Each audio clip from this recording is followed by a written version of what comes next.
Amount अगर दे दिया तब क्या करोगे भाई? आपने क्या कहा कि देखो मास्टर साहब ये अमाउंट है 4/3। 4/3 का मतलब 133% अमाउंट है। 133 सही 1/3% अमाउंट है। तो आपको पता है 100% 133 हो गया है, यानी 3 वर्षों में 33 सही 1/3% ब्याज मिली है। कह सकता हूं 3 वर्षों में।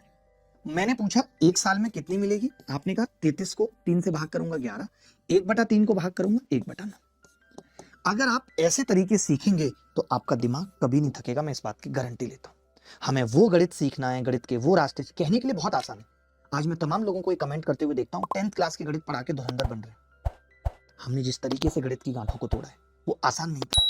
आप देख लीजिए 2017 के पहले का इतिहास उठा के, 2017 के पहले की क्लास नोट्स उठा के देख लीजिए, कौन पढ़ा रहा था कॉन्सेप्ट ऑफ सिमेट्री, कौन बता रहा था कॉन्सेप्ट ऑफ डिग्री, कौन बता रहा था एक इक्वेशन 2 वेरिएबल वैल्यू पुटिंग क्या है, वैल्यू हिटिंग क्या है, कौन बता रहा था? बताइए ना, मैं चैलेंज के साथ कहता हूं।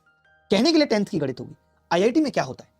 12th की तो गणित आती है, आप कह के मजाक उड़ा लीजिए किसी का भी। 12th की गणित पढ़ा के कोई हीरो बन रहा है, क्या करे आदमी? अब पेपर में अगर 12th की और 10th की गणित पूछी जा रही है तो मैं एमएससी की गणित पढ़ाऊं क्या?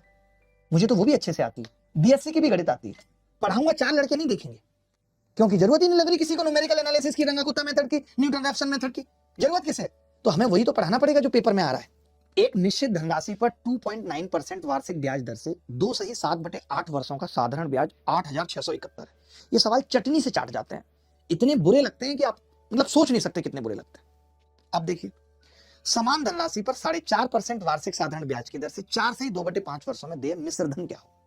अब दुख की बात पता है क्या है कि इसने मिश्र धन पूछ लिया, ब्याज नहीं पूछी, मिश्र धन पूछ लिया। आप बताइए कैसे करेंगे?